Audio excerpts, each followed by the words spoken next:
she was referring to beings. Something strange is going on here. The copper said, well, as UFOs don't exist, I'm not going to put anything else. Burroughs, Penniston and Cabansack have been in the woods all night chasing UFOs. Bentwart's base, yeah, that was a nuclear base. That was the largest stockpile of tactical nuclear weapons in Great Britain.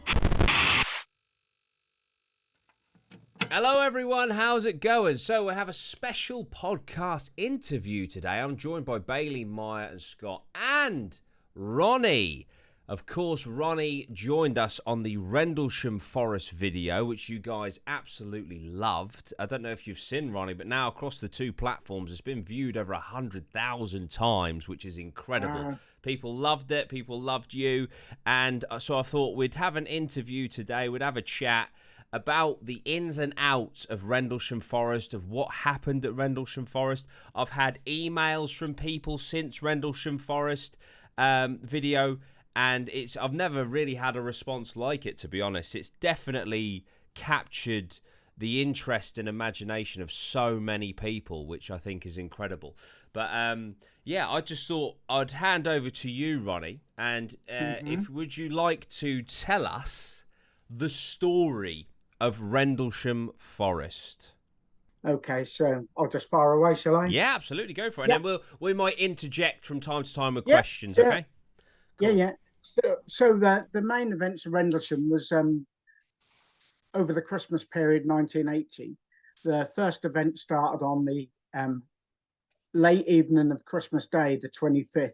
So that would be the midnight shift was on duty then. And one of the tasks of the security police and the law enforcement police was to check the gate at the East Gate, because it was used as a shortcut, mostly by British people as well. They'd find out what the combination was or get the lock opened, and sometimes that was left unsecured. So that night, John Burroughs was on duty. His supervisor that night was fairly new to the base. His name was Bud Steffens. John had already been on the base for about a year and a half. And they're traveling down to check the gate, normally a very quiet post. You've been down there yourself, you know how quiet it is. It's just the same, when the base was open. Yeah. Just on the side of the runway. And as they're approaching it, Bud Steffens sees some lights over the forest. And he remarks to John, do you see them lights there? Are they normally there? And John's looking at it and he's seeing these lights over the forest. He explains them as being like one big white light and then lots of other coloured lights, a bit like a Christmas display. And John says, no, I've never seen nothing like that. I've been down there hundreds of times. I've never seen nothing like that down there before. So before they start calling it in, because you can understand that if they were just to call it in or say, I think we've seen a UFO or something that's not career enhancing, they could end up losing their job or getting demoted, given menial tasks. So they decide to go off base as something they should never do, but they did. They drove down to the bottom of the Eastgate Road, which you've been a few hundred yards to the junction where the main road cuts across. And as they get out of the vehicle, straight away they feel like an electrostatic charge all over the body, and things just didn't seem right. John has said, did you see it? Did you see it crash? So they're thinking at first that might be an airplane crash. Yeah. And no, it didn't crash, it landed. So they get out of the vehicle, and that the white light amongst all the other colours starts moving towards them.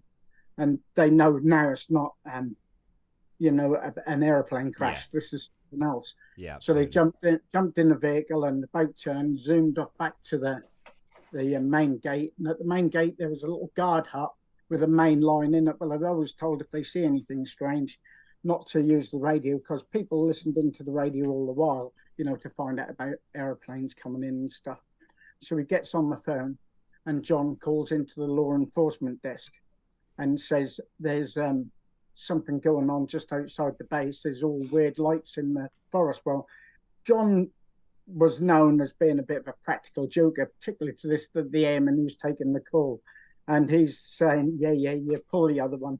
And John says, no, seriously, there's something in the woods, it needs investigating. Yeah. and he still think he's having him on. And so then he gives the phone over to Bud Steffens, who's his supervisor, and he says, there really is something in the woods, we need to investigate this. And so then he still thinks they're having a joke with him. And so he then says, right, I'll put you through to the CSC, which is the Central Security Control. It's the main control room for both the bases.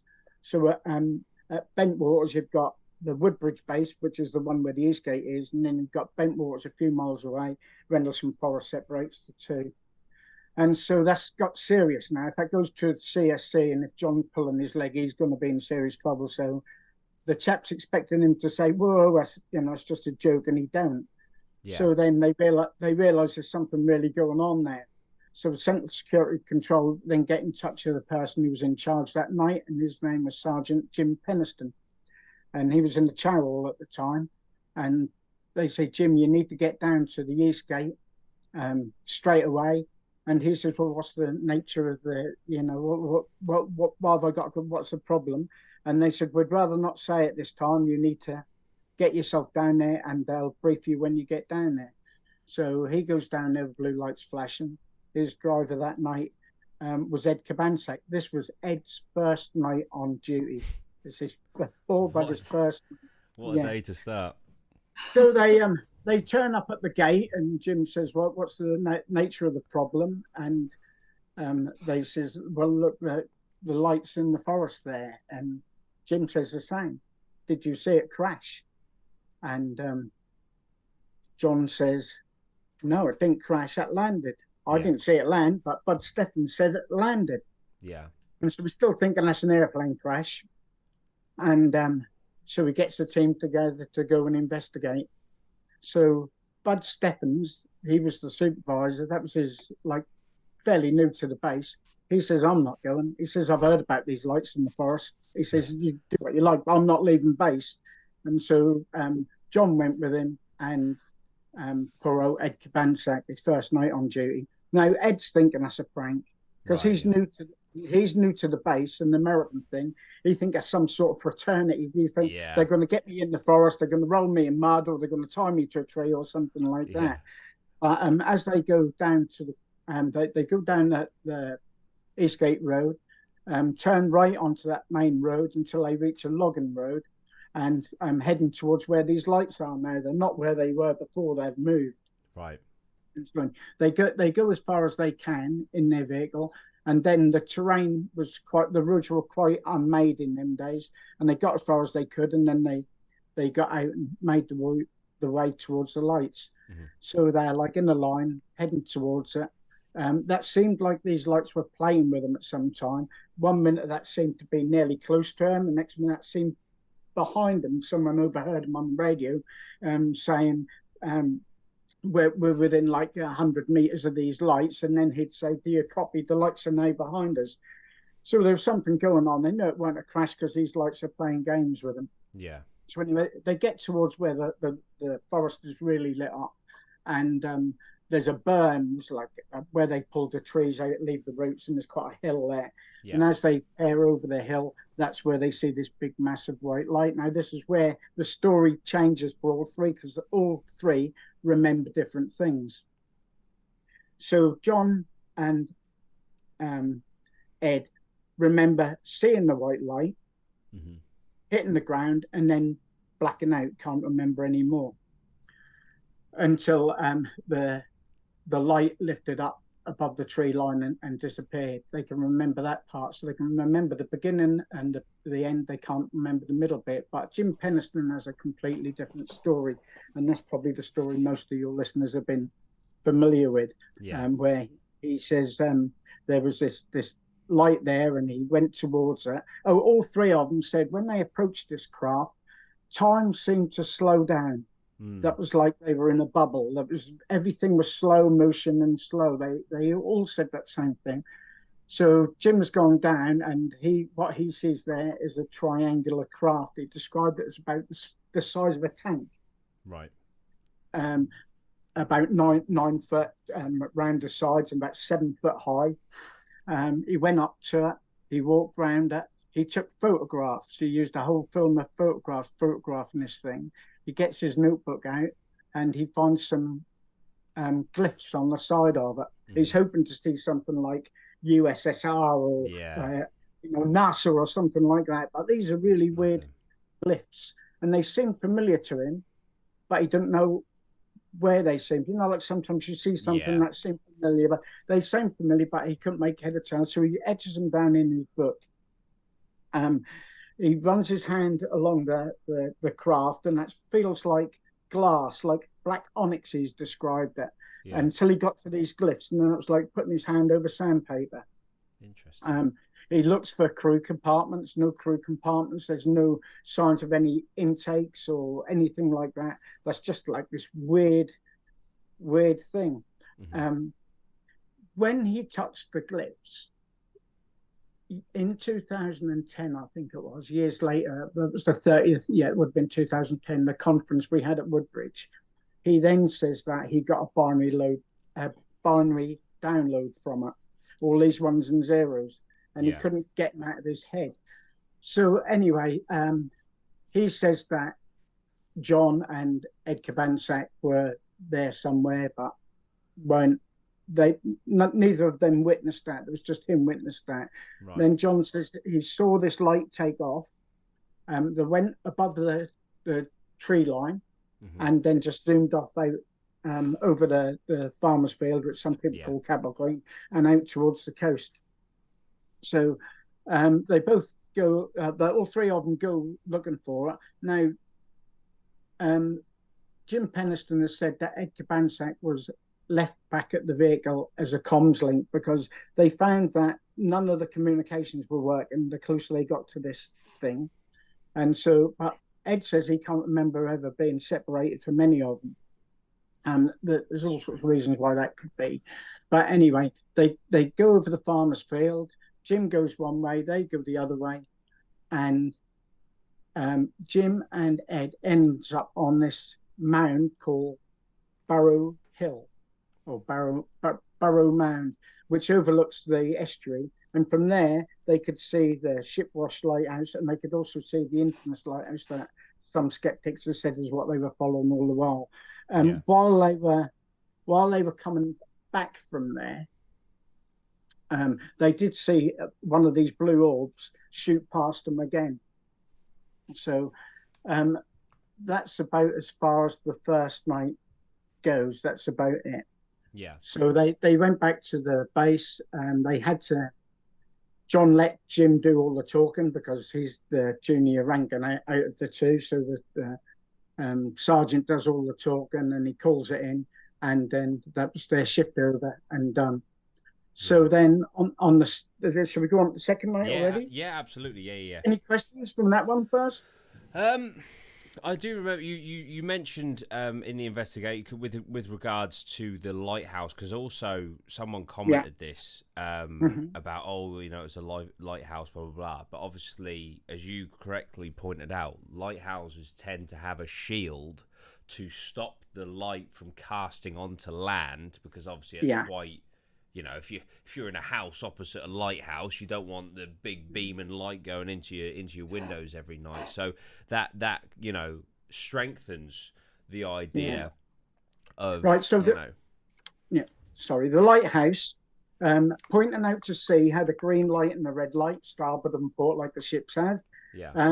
And I had the big white light. I had a metal shield at the back of it.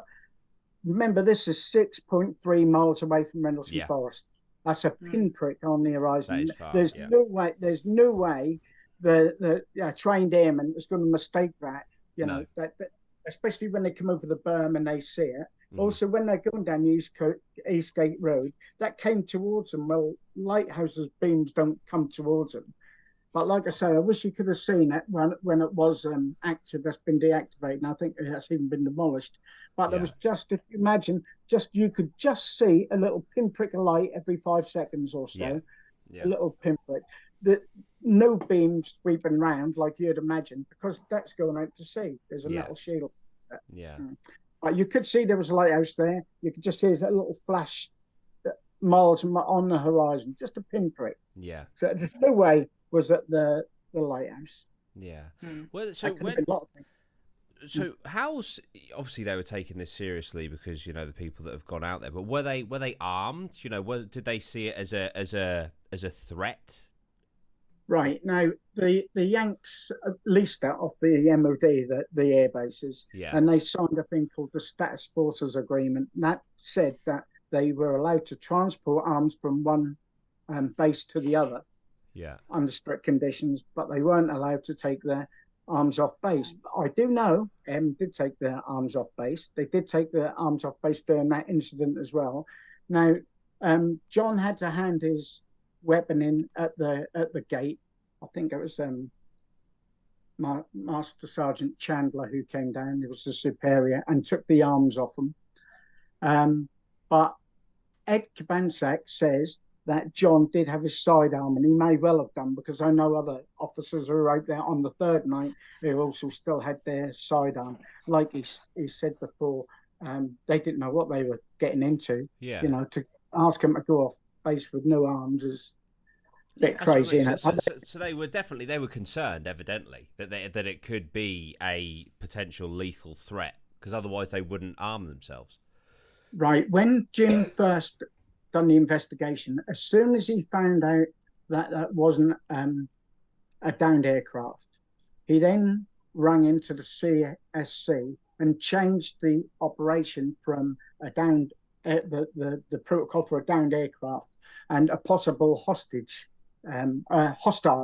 threat. Yeah. So then when he got there, he wasn't talking all the while on the radio, but he was hearing nothing back. Right. So he had to carry on as if they were listening. He didn't know. So he carried on communicating all the while and not knowing whether they were hearing or not. Now, normally, if that was something serious, they would implicate what they call a helping hand, where, the troops come and sort things out. But of course, Jim is also thinking about his career as well. Yeah. So he's not going to say, like I say, UFO or use words like that. So he downplayed it to a certain extent. And the other thing is, they weren't really taking it serious at that time. Mm. They needed more proof, didn't they? And they had no proof to offer. When he come back, he'd been out in the woods 45 minutes. He needed to tell them. He thought, what am I going to tell them? All I can tell them is that they were lights. And like John said, he'd let him do the talking, because he weren't going to say what he'd see. He was going to keep as quiet as what he could. Yeah. So definitely not the lighthouse. You can forget that one. Yeah. No, absolutely. Okay, that's interesting. So let's go into night 2. So this has all been reported. Yeah. So it's been reported that they saw something. I think they must have took it fairly serious, because the gate at the east gate, which wasn't normally manned, on the second night that was manned, and that was manned by a young female. Yeah. Her name was Laurie Bowen. She was only 18, a very beautiful, pretty girl. And she's down on that gate on her own. Now, how dark it is down there.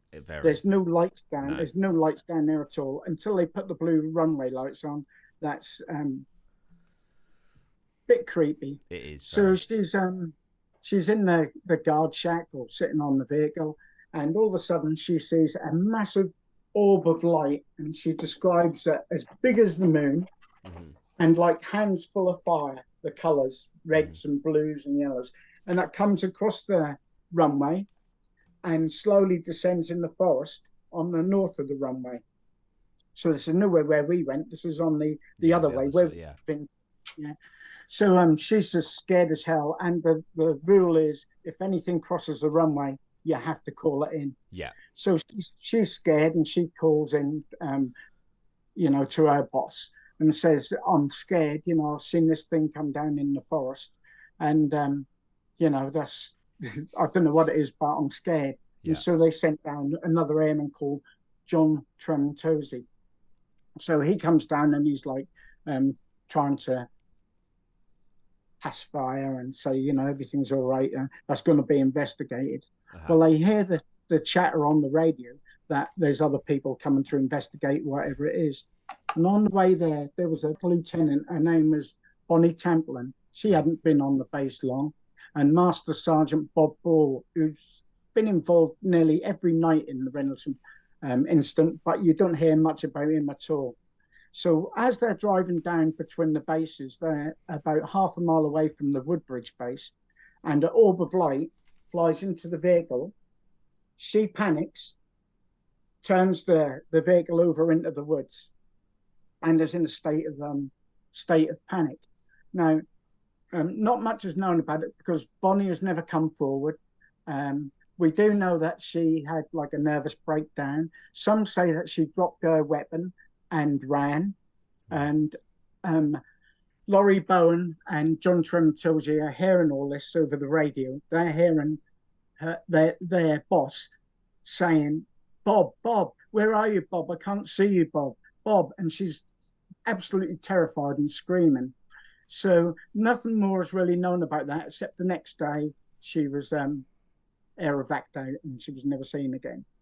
But now, one of the women who drove supply from one base to another, we'll call her Cookie, her nickname was Cookie. She says that she picked them up on the side of the road and took them back, and they were both in a shocked, terrified state. And Bonnie Templin's pointing into the woods saying, they're in there. And so that's as much as we know. Nothing's ever been really verified except for Cookie's testimony and other people who saw them come back to the base and they were in a shocked state. So that's like all what happened on the second night. So when she said they're in there, was she referring to the lights or was she referring to creatures like alien life? Right. Now, Cookie says that she was referring to beings. Oh. Yeah. But she actually saw like an actual being. Yes. Fucking hell. That's nuts. Did she give any sort of description of them? Yeah, well, she's never ever come forward to do it. You know, it's only the testimony of other people. I've spoken to someone who saw her being not debriefed, but talked about the next day, and she was still in a state of panic. And I spoke to an airman who saw her coming back to the base in the vehicle, and said that both her and Bob Ball were in a state of like a trance, almost a terrified state. Yeah. And Cookie, she said she was absolutely trembling with fear, and that that wasn't just light she saw. She's sure of that. So this lady, excuse me, sorry, I got a cough. This lady who said they're in there, etc., etc., was that terrified? Yeah. She was a lieutenant, wasn't she? Yeah, she was. So she was high up, and she quit. Yeah, she was evac'd out. She was done. She either quit or she was. There's a speculation that she left M16 in the woods. So something happened for you to do that. Yeah, something happened. Yeah, and there is another rumor where someone said that that she got violent. Yeah. So with whatever we'll never know. Was. I have made contact with her family, but she will not talk about it. Incredible. No, something happened. She was going places. She was well liked. Colonel Holt, the deputy base commander, thought a lot of her. Yeah. But there you go. That was as far as that went. How much of that is factual? How much is speculation or been exaggerated over the years? Yeah. But I do know Cookie personally, and she says she picked them up, and Bonnie Templin was terrified. Incredible. And rightly so, really. Like, let's be honest. If you saw a strange being that you were sure wasn't a human, I'd be terrified. I know for a fact. Orb of light go into the vehicle. Yeah, that's enough to terrify you. Yeah. 100%. Without anything else. Yeah. Didn't come in through an open window. That came through the windscreen. That's not the first instant where that's happened at Rendlesham, but that was, you can imagine her being terrified, and you can also imagine her losing control of the vehicle as well. Yeah. Yeah, because you'd think you need to swerve to avoid it, wouldn't you? So yes, yeah. So this being night 2, being the night after what happened the night before. Yeah. What was? Do you know what was going on with the airbase? Were they God, this is 2 nights in a row that something's something strange is going on here. Yeah. No one really talks much about the second night, but speaking to Laurie, she said over the radio she could hear personnel in the background who've denied they were ever there, but she swears that she's heard. I ain't going to say whose names they are because they're still active, and they'll deny it anyway. But she said she's heard certain people's voices. Well, I might as well say Colonel Holt. She's heard his voice there, but he's always denied not knowing anything about it. But a lot of things don't add up with this story. Yeah. A lot of things. Definitely. So night 3. So this is, and when we say night 1, night 2, night 3, we do mean concurrent. Like these things happen night after night after night. Yeah. So the evening of the 25th into the morning of the 26th, night 1. Yeah. The evening of the 26th into the 27th, night 2. The evening of the 27th into the 28th, night 3. Incredible. Right? There may well be instances what happened after that as well. But these are the main nights we're talking about. Right. So let's delve into night 3 then. Right. So night 3 really that starts in the morning because Colonel Holt has gone in to get the. No, I should have said this on the morning after. The morning of night 2, really. Let's just go back to there to explain how Colonel Holt gets involved. Right. Well, Colonel Holt worked long hours. He was the deputy base commander.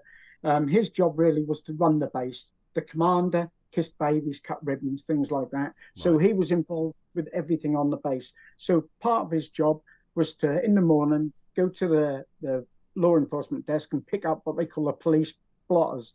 Well, the police blotters, they were the activity for the previous 24 hours, everything what happened, someone called cops in because there was a domestic or there was a fire in the club or something like that. Everything is in the police blotters. So he goes in, it's about 5:30 in the morning. He goes in to pick the police blotters. Now the chap who took the call from John Burroughs, his name was Crash McCabe, and he's laughing and he says, and so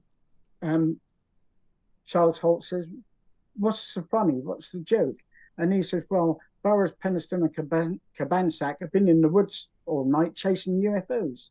And so he said, "Chasing UFOs? What do you mean? They went off the base?" He went, "Yeah, they've been chasing UFOs all night." He said, "But the flight chief told me not to put anything in the blotters." And so Colonel Holt says, "Well, you've got to put something in the blotters. Put something like they saw some unexplained lights or something." He said, "You've got to put something, because if anything ever come of them being seen out in the woods off the base, we need to cover our backs." And so he said, "You'll have to put that they saw unexplained lights or something." So he takes the police blotters and he goes to see his boss, who was Gordon Williams, Colonel Gordon Williams, and he says, "What's occurred?" And he said, "Oh, Burroughs and Penniston have been chased," and they had a chuckle about it. He said there must be some mundane explanation about all this, and so he then took it to what they call the wing stand-up meeting, and he said the same thing, that they'd seen nothing was done about it. So then we had Bonnie Temple, and one thing I need to go back on because I think that's quite important. Yeah, sure. After the first night when Jim Penniston and Burroughs and Cabansack had their encounter, when they've gone and had their debrief, they were told that in the morning to go back into the woods and see if they could find any evidence that anything was ever there. So when they went back into the woods in the morning, there was already some of the brass out there. Some of their bosses were already out there investigating, and they found that there was branches been snapped off the trees high up in the canopy. There was these impressions in the shape of a triangle in the ground. So the base called the British police out, being that it was on the British land. And on the record, the police said that was probably made by animals scrapings, bearing in mind that was freezing cold, that was December, and that the ground was solid. They said that these equilateral triangle marks were made probably by chickens or rabbits burrowing in the ground. So when they were asked why did they say that, the copper said, "Well, as UFOs don't exist, I'm not going to put anything else." So that just thought I'd add that bit in. Yeah. Right. So now we're on the daytime of day 3. Yeah. Well, Munro Neville's, he was a disaster preparedness officer. Lieutenant Bruce England, he was, one of the bosses there.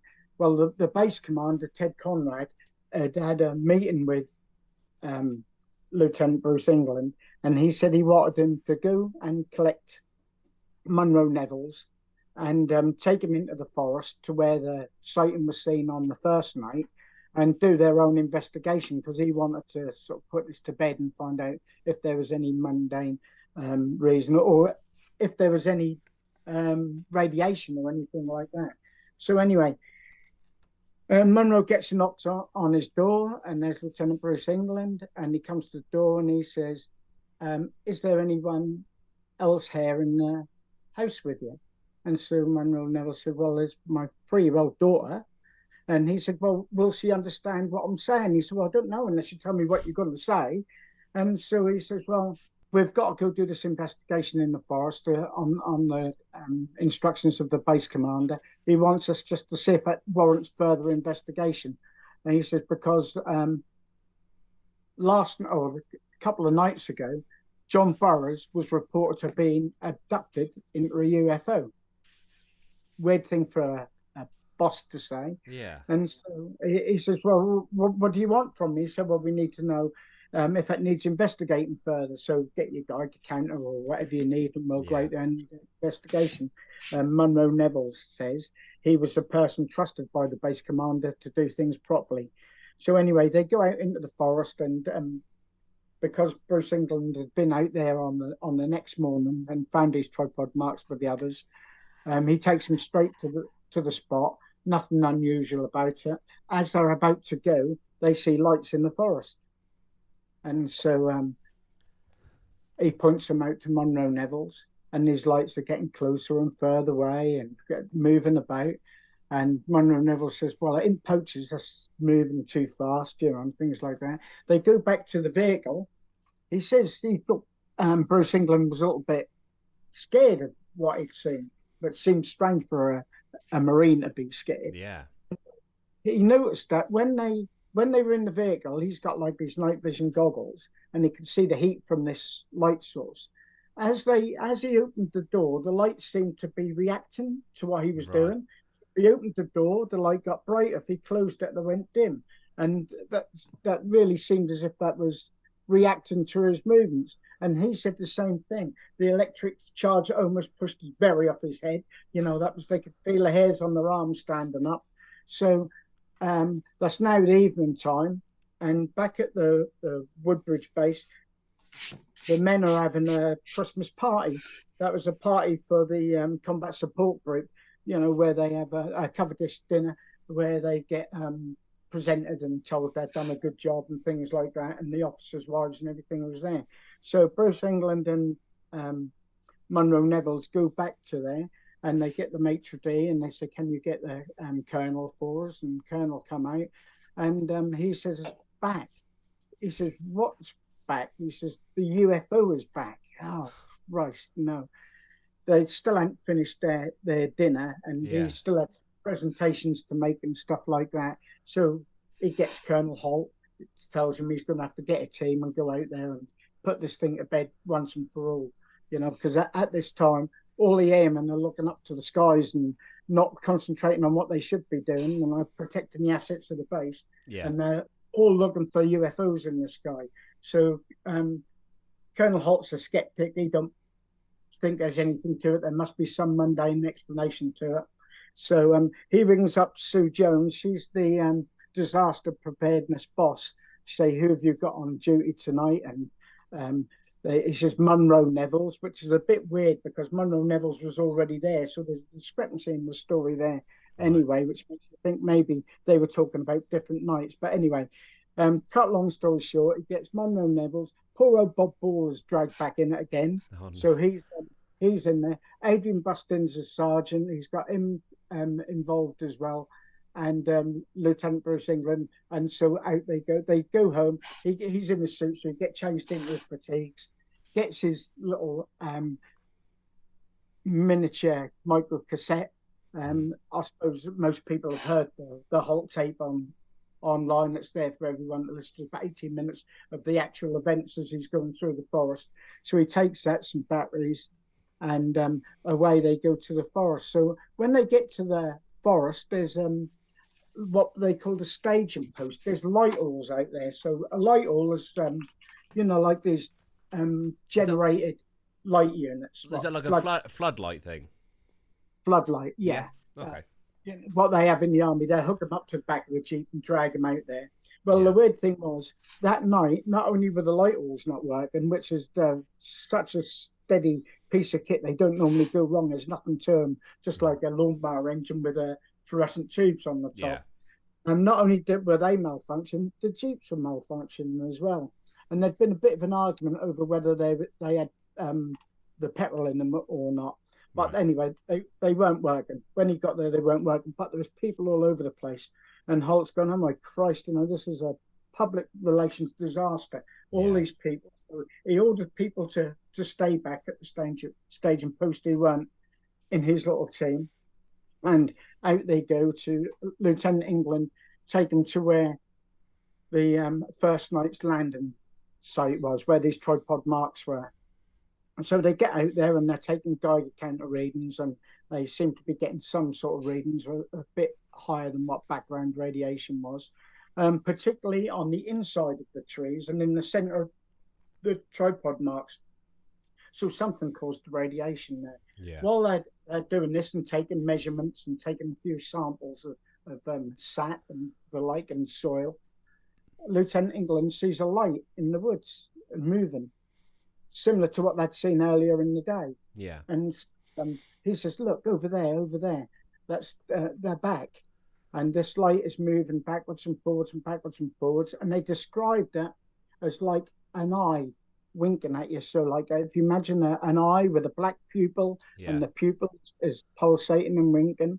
And so that's moving towards them and then moving away from them. That's going up and down and round the trees. So whatever it was seemed to be under intelligent control. Yeah. So that goes through the woods from the track where I took you, that track. Yeah. Through that, there was just a single barbed wire fence there. And so they follow it out to the field, and there's now about 100 yards, about a third of the way to the farmers' houses. That's in the field. And they're watching it for about a minute, and all of a sudden it just explodes like a firework, and 5 white lights just go up into the sky and disappear. So Holt says we better go see if we can find any residue, because while they're watching that, it looks like molten metal is dripping from it. So that looked like that was, if you imagine molten metal in a furnace, that looked like that was dripping off that. But when they get out there, they find that there's nothing, no marks, no visible signs that anything's ever been there, apart from the cows had left the cow pats. Yeah. So they cross that field to where the farmer's house is, or their cottages. Is not really farmers, they're cottages. They go over the road into the second field, and by now they're seeing lights up in the sky. There's in a distance, and they can see these zooming about in zigzag patterns. And while they stood there, one of these lights approaching at breakneck speed stops directly over them and sends down a beam of light. And you can imagine like a laser light, about the size of a dinner plate, and that landed just near their feet. And Holt was thinking, what the hell is this? Is it a weapon? Is it a warning? He didn't know what it was. All the while, he's contacting the base, telling them what's going on, and they're saying, we don't see nothing. We don't see anything, and so he's getting really peed off with this, because no one's paying any attention to him. It's pitch black. They've stumbled into a bit of a stream. They all got wet and cold, and so they decide to head back to the base because no one's paying any attention. In the meantime, they're watching these lights doing like a grid, backwards and forwards. These beams of light. They can see beams of light over the Bent Waters base. They can see them all over, these beams of light coming down. So anyway, he goes across the field back to where the staging post is, and he bumps into John Burroughs. And John Burroughs had been there earlier in the evening. This is the third night we're talking about. He's off duty, so he's in his civilian clothes. And at that time, there's a blue orb light flying about round the tops of the trees and everything. And Colonel Holt says to John, is that what you saw? Well, John knew it was, but he wanted to get a closer look. And he says, I'm not sure. can I take a closer look? And the light has come down in the trees a few hundred yards away from where the staging post is. And so he orders Adrian Bustinza, the sergeant who's with his party, to go with John. And they make their way towards this light. And that as they're running towards the light, John has now got engulfed by the light. And at that time, Adrian Bustinza is hit the ground. And Adrian says that he felt like he was being held to the ground. So he's engulfed with this light. John can't remember anything what happened then, but Adrian says he saw him disappear, like dissolve, if you like on the Star Trek Enterprise when they do that. And when he disappeared, there was a craft there, and then moments later, the craft disappeared, the light disappeared, and John is standing there, not knowing anything what happened. So John makes his way back John's making his way back to Adrian, and he said, "What happened?" And Adrian said, I was being held down to the ground." He said, "That light engulfed you." He said, that came over my hand. That light came over my hand, but you disappeared, John. You were gone. And so they then make their way back to the base. Now, John and Adrian can't remember anything from that moment on for the next 14 hours. They can't remember how they got back to the base. What happened when they got back to the base. The next thing John can remember is like 14 hours, and Adrian has said the same. He just can't remember. So something happened to him. They were either taken in and questioned and debriefed and something, or maybe the phenomenon itself wiped their mind. Yeah. So so that's sort of the end of the third night. The next day, Colonel Holt goes with the police blotters in, see his boss. He bumps into him, and the boss is hearing everything what's going on over the radio. And he says, "That was some night last night, weren't it?" And Colonel Holt says, "Yes, I've got it all on the tape." He went, "You what?" He said, "I've got everything on the tape." He said, "I was taping it as we were going along." And so he said, "Give me the tape." He said, "I'm going to take it to the 3rd Air Force meeting." And so he takes this radio, and Colonel Holt's worried, or he thinks that's the end of my career. That's me. I'll be flying the desk from now on. So a couple of 3 days passed, and Gordon Williams comes back, and he said, "Well, boss, have I still got a job?" And he throws him the cassette, and he says, "What happened?" He said, "I told everyone at the meeting what had happened. Everyone stood in stunned silence, didn't know how to deal with it or whatever. And then the boss said, happened off base. That's a British affair. Let them deal with it." Really? And so that was it. Yeah, that was him off the hook. So he still... he said, "Go and meet with Don Morland." Well, Don Morland was the British liaison officer. So he was like the man from the MOD on the base, like a wing commander, but not to interfere with the Yanks, but he was still in charge, if you know what I mean. So Colonel Holt goes and sees Don Morland. He had to wait a couple of weeks because Don Morland was away on Christmas vacation in Wales or somewhere. And when he come back, he said, "We have to write something up." He said, we've got to let the MOD know. And so Don says, "Well, just write a memo, just call it Unexplained Lights or something." And he said, "And I'll send it off." And Colonel Holt thought, "Well, I'll send a memo, and as like a come and investigate, that'll get him interested, and the MOD will want to know more, and we'll take it from there." Yeah. So what Holt done, he crammed all 3 nights events into that one page, made it sound like that was just one event. Right. Called it Unexplained Lights, said that he had seen the things as well, so that weren't just him and saying it. And they waited and waited and waited, and no one ever responded to it. That was it. And it weren't until that memo was released for Freedom of Information in America by some investigators that would never have ever surfaced, and no one had ever known. That's incredible. So that whole third night is caught on a tape, pretty much. The whole thing with the light beam and everything. Yes, that was all on audio. the tape. Yeah. Wow. You should listen to it. Yeah, you hear. I've got the transcript off already, so I'm going to be looking into that. You can hear the terror in their voice when they go, "Now we're seeing a beam of light shine down at our feet." what is it? They were pretty terrified. Well, he'll admit terrified. They didn't know what it was, and also because no one's responding, no one paying a blind bit of notice. Yeah. You got to remember that's at the height of the Cold War, and there's all this going on, but no one seems if they care. So that's what made me always feel that the brass knew what was going on. Yeah.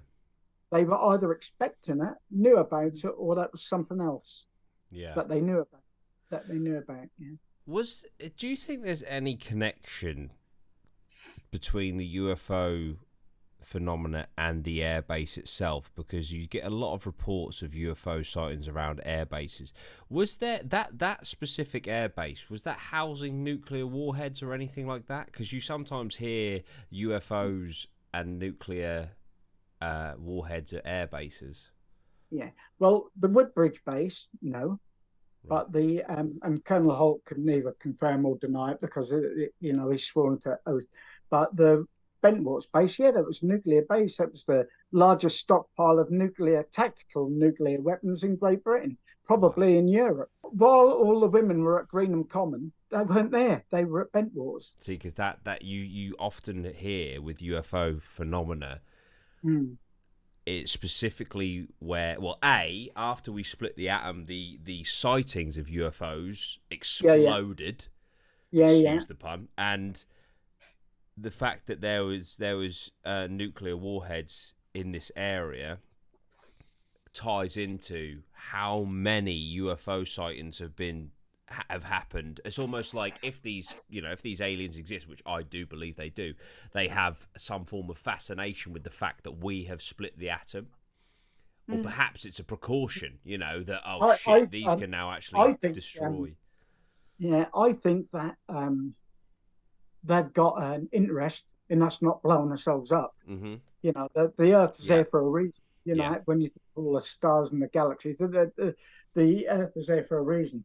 I don't know why, but a lot of the air bases, maybe by coincidence, are based in flat areas and where ley lines run through.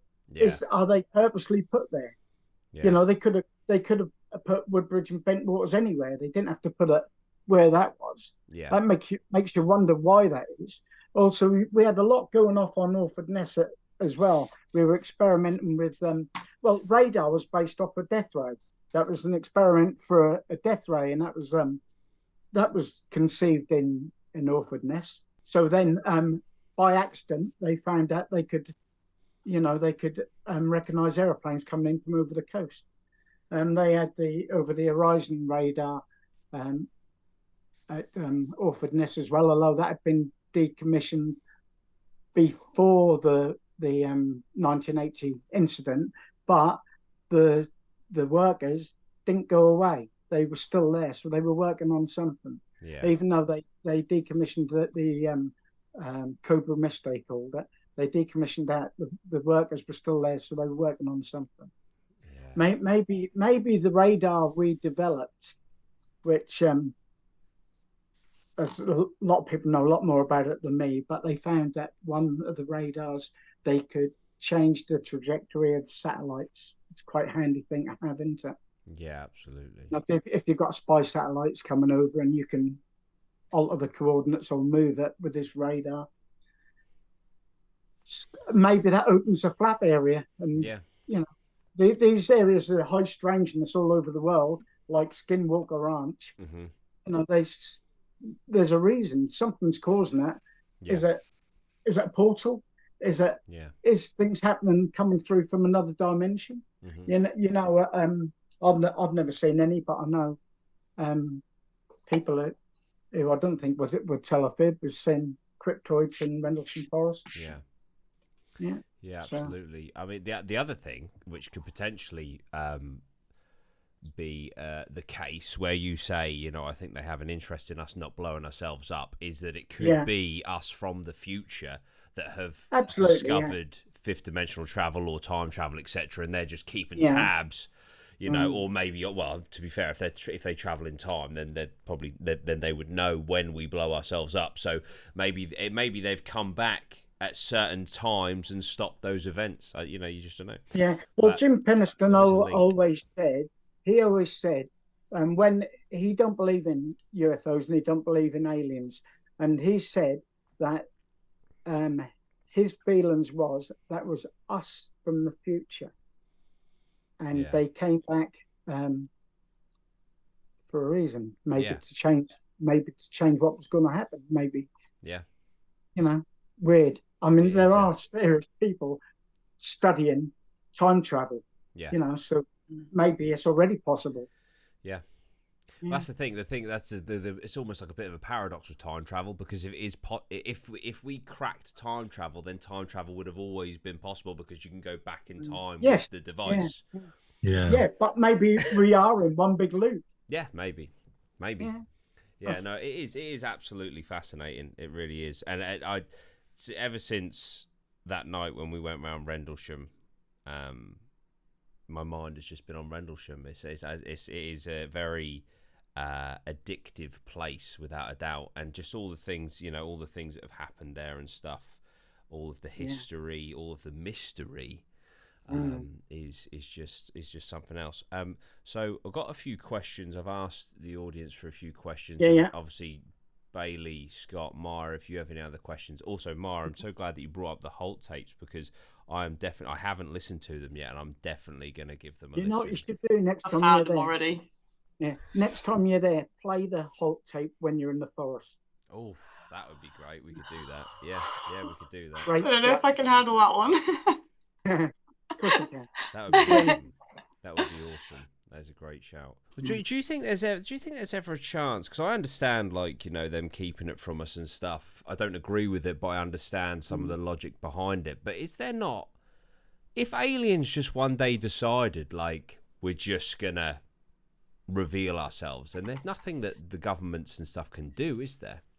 No, but you know what happened if all of a sudden aliens did land on the White House lawn? People would say a CGI or that's been actors, and you're never going to get through reveal. No, that's the thing. Well, that's the thing, isn't it? This whole thing that's gone on with that case and that. I think it trended on Twitter for 3 hours, and then people are just brought back to just boring stuff. It's strange how people just aren't bothered by it.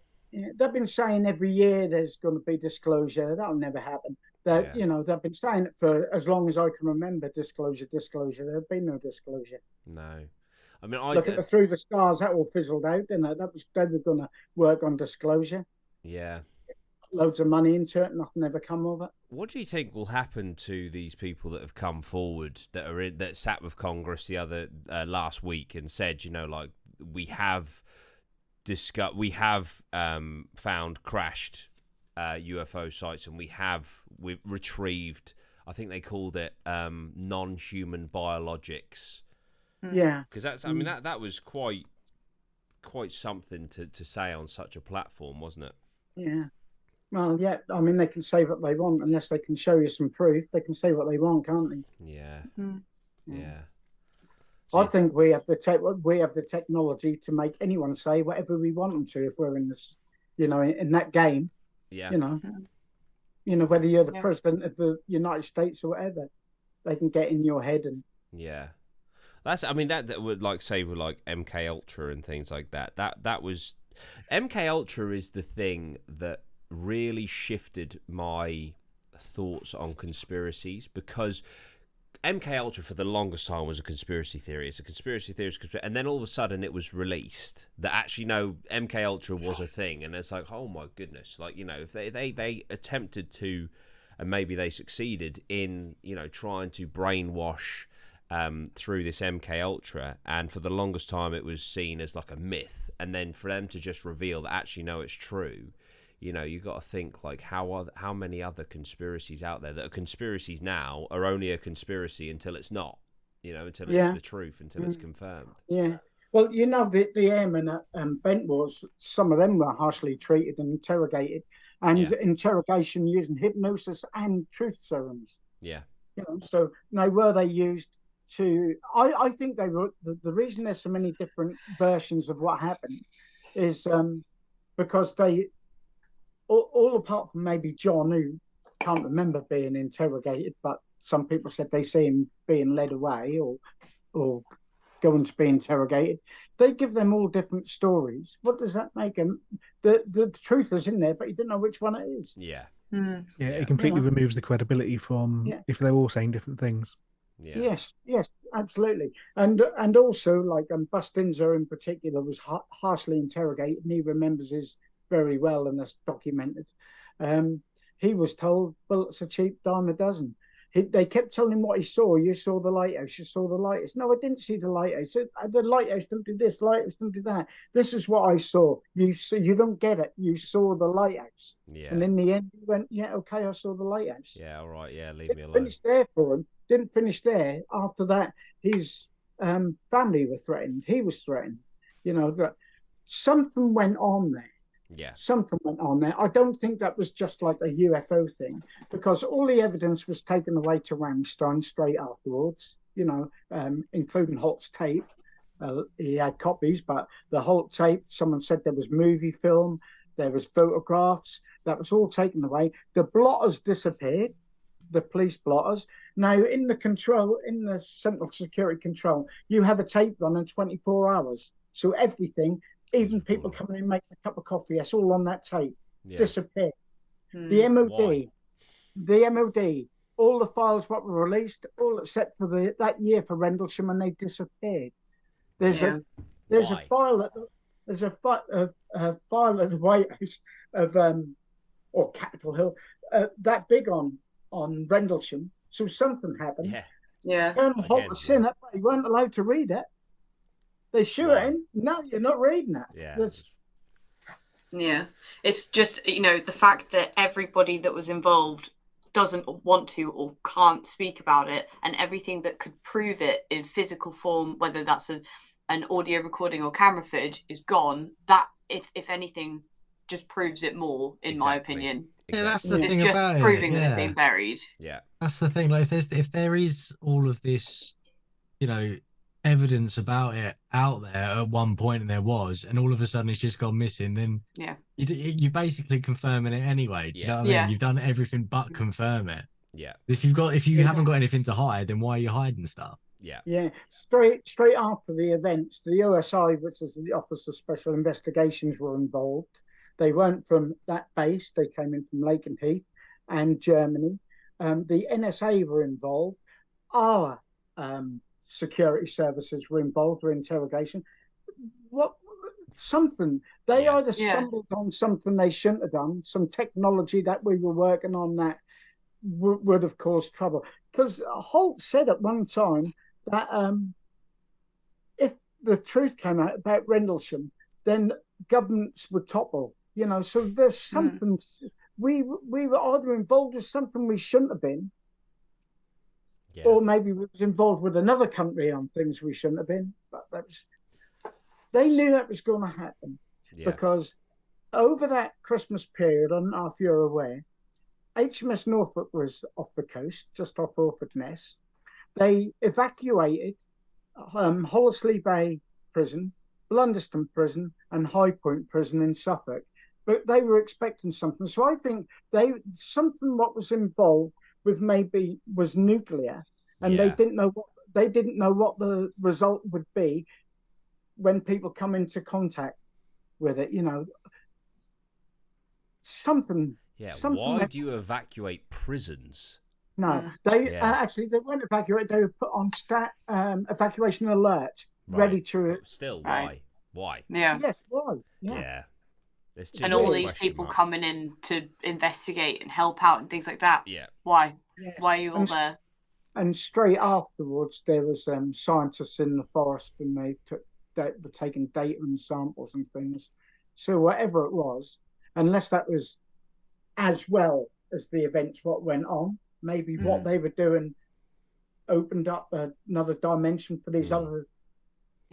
What you want to call them. See, John never said he saw a craft. He said he saw lights. The only person who saw a craft was Jim Penniston.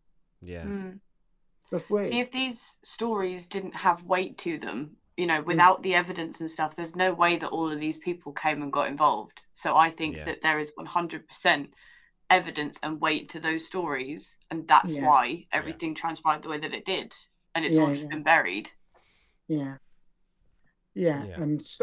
a friend of mine who's a female investigator, she found that there wasn't a room to be had in Woodbridge and Bentwaters area that Christmas period, and all the rooms were taken by scientific people like Marconi and the like. Why? Yeah. It's too much. It's too much, isn't it? It's too heavy, you know. Like especially when like the police are saying it's chickens, and then like there's just. Do you know what I mean? You don't need that many scientists to debunk a chicken. Do you know what I mean? But when the story first broke, there was a journalist called Georgina Bruni, and she she's got a book called "You Can't Tell the People." That's very good. She interviewed a lot of the personnel who were there, whereas a lot of the books before and after, they didn't get to speak to the people involved. She investigated with the police, and there was a wall of silence. They weren't saying anything. They knew what had gone on, but they were told, that they can't tell her, they can't speak to her. It's fucking why. This is the thing. At the end of every single thing, it's just like why. If there's nothing there, why? If it's absolutely fine, why? If it's chickens, why? You know, because you don't. All of this is all unnecessary if it's an innocent scenario, but it's not, and they know it's not, and we all know it's not. Yeah. You know, but fascinating. I'm really, really looking forward to returning. I'm really looking forward to going pedal to the metal with the investigating side. You know, with the Estes method and the EMFs and all that sort of stuff. It's going to be super, super fun. I think we'll leave it on this, Ronnie, if that's cool. I've got one more question, and I think I know what the answer will be. But A20638 asks, Ronnie, what is your scariest moment at Rendlesham Forest? So all the time you've spent in there. The scariest moment I ever had was in the field that some call Capel Green. There's a finger of trees, and I was at the end of that finger of trees with my dog, and this black shadow looked like a cloaked person came right over me, and I felt like that was taking over my body. I felt like I was losing control of my body, and I ran. And my dog was with me as well, and he was back at the car before me, whatever that was. But I never said anything to anyone about it for ages, because it's a weird thing. People roll their eyes and think, oh, yeah, of course you did. Until I spoke to one of the people who were involved on the third night, who was there, part of that party. Yeah. And I was telling him, and he said, I know what you're talking about because I've seen it. Really? So, yeah, that was scary. The other scary, on a level with that, was when I was in that field, and I was there with a couple of radio shows. That was Felixstowe FM and Compass Paranormal. We was doing a program called The Witching Hours. And while we were in the field and had freshly been ploughed for carrots, we saw Charles footprints forming around us, like from nowhere. Yeah. That was scary. Yeah. Well, we've seen footprints in the forest, haven't we? We saw one, yeah. Yeah, we saw the one. Looking for a ghost called Hoppy. But, really, we shouldn't wind us up without talking about Larry Warren's story. We're going back to now the third night, which is Colonel Holt's night, when he was out in the forest with his little recorder and with his team of men. Well, Larry Warren's story is allegedly the same day, the same time that happened. And how it all transpires is he's on a very remote post on the Bentwaters flight line called Perimeter Post 18, and he gets a call coming over saying that he's got to deactivate his post, and that Lieutenant England has come to pick him up because there's something going off in the woods and they need some men over there. So he says from there he's picked up. They went and collected some light oars and went to the forest. When they got to the forest, they were split up into small groups. He says he could see Colonel Holt's men in the woods to the left, quite a way away. He seemed fairly certain that was Colonel Holt, so that would probably had to have been that night. So anyway, when they get to the field, the farmer's field at some called Capel Green, in the middle of the field is a greeny yellow mist just hovering off the ground, the shape of an aspirin, and just like a weird mist, but with form to it. And they're told to surround it. So the airmen are spaced out around this mist. And he says that there was cameramen there with the big old-fashioned, the movie cameras and things like that. There was high-ranking officers there. There was some military people that he didn't recognize in different uniforms. And he hears, all of a sudden, someone says, here it comes, here it comes. And coming from the coast towards the finger of trees is an orange basketball-shaped orb that gets just above this mist where they're all standing around, and it explodes, and the area is bathed in light, and in its place is a craft that's constantly changing shape, distorting shape.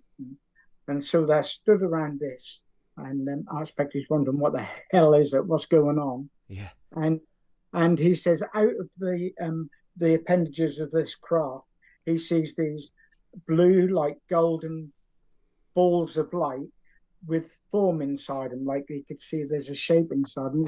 He said it looked like they were children, but they weren't on the ground, they were hovering. And he's thinking, what are children doing out there? Now, his story goes that the base commander, the wing commander, Gordon Williams, is having a face-off with these three aliens. There's a crack in the woods and they back off, like I hear this crack of the branch breaking and they back off. But he said there's some non-verbal communication going on between them, and this was all being recorded. Well, he says after a while he was tapped out and told to leave, and he went, and that was the end of that story as far as it goes. Now, the thing about Larry was, Adrian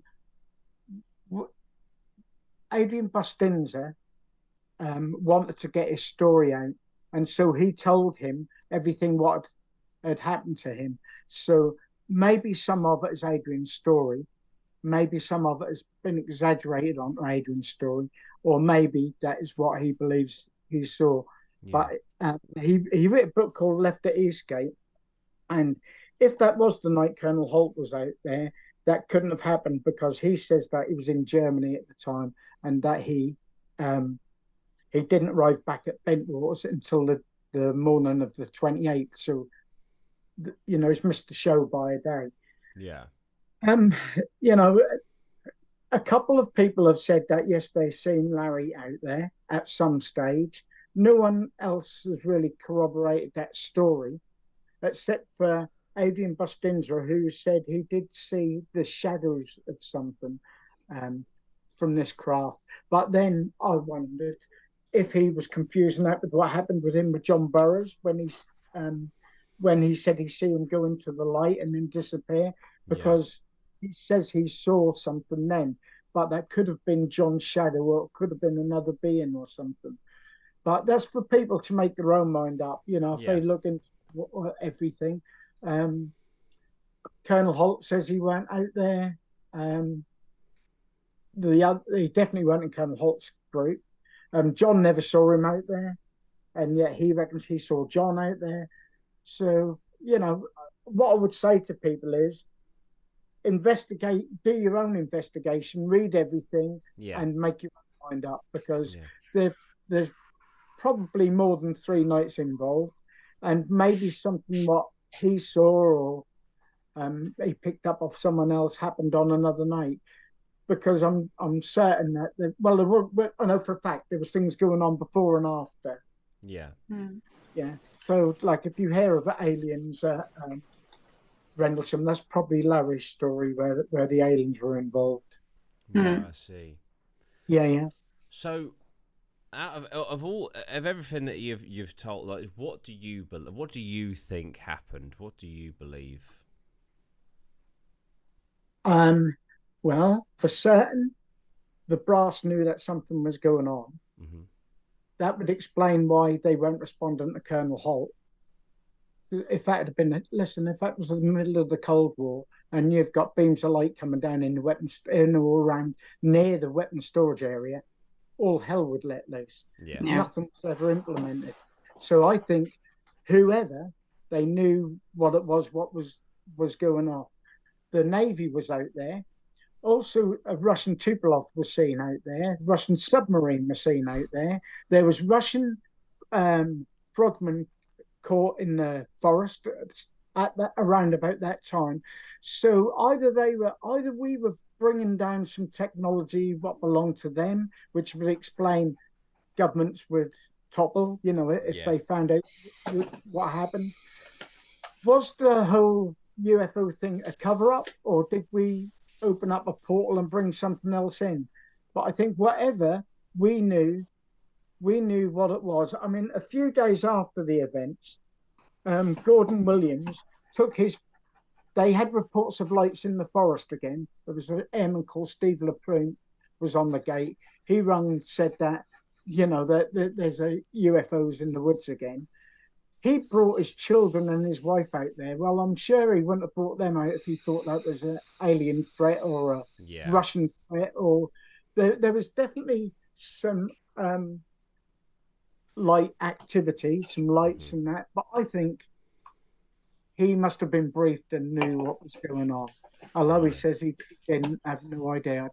I don't personally believe it. I think there were certain people there. I don't think Charles Holt was in the loop, but then he went in the loop for a lot of things. There was airplanes came in there that he had no idea what was going on, and he was told to keep away from. You know, maybe he was used as a scapegoat for some of it. Yeah, because that's what I was thinking. Like, if they knew, and you know, and they were just, they weren't assisting, they were just kind of letting it play out. Is it possible that the higher ups? Say that this is a complete like scenario in my head, but if the higher ups knew of this, like say alien life that was visiting, is it possible that they essentially sent Holt, etc., into the forest almost as cannon fodder, just to see, let's see if it kills them, let's see if it's radioactive, let's see if, you know, it takes them, see how they react as well, because that's been known, and we've used it, especially the Americans have used it on the army to see how people react. Because that would potentially explain, in my mind, why, even though they're out there on orders, once they're out there, they're just like essentially been left to their own devices, and there's no communication back and forth. It's almost like, right, they're out there now. Let's see if it kills them. Let's see if it takes them. Let's see if, you know, if they can handle it. Can I ask? I don't know if it's something that you'll know. What happened with Holt after, you know, that night happened? Was he allowed to carry on working? Yeah, right. No, all the airmen were what's the word? They were moved to other bases. Holt was sent out to I forget where he was sent, but they were all sent to different bases. John was got out. Adrian Bustinza got preferential treatment. He got some, they call them TDAs, temporary assignments. I think he went to Alaska. I think John went to Korea or something. But they were all purposely kept away from each other and kept away from anyone who could ask questions. So why would you do that if they just had that story?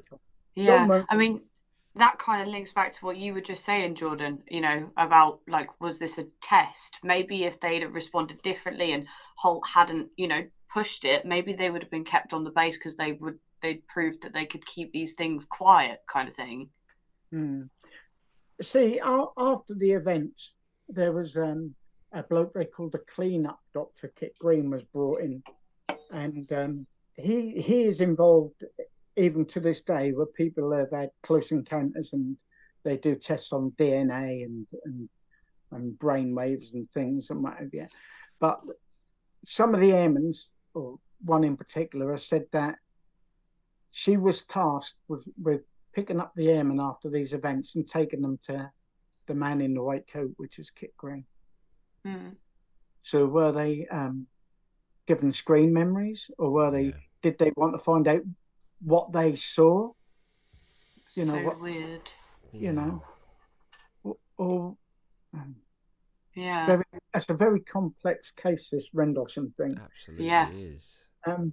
Every time you speak about it, it just opens up another can of worms, isn't it? It's just never ending. There's just always more questions to it. Every story that's answered. You know what I mean? So I can't wrap my head around it at all, to be honest, mate. Like, there's just so much that's gone on there, and it's just so confusing. Like, just it's mental. It's actually mental. Yeah, I do believe there are portals in that forest. Yeah. Well, one thing that happened to me one evening was I know the constellations quite well in the stars, and you get nights in the summer where there's not cloud in the sky. And I've been walking down one of the tracks, not the ones we went on.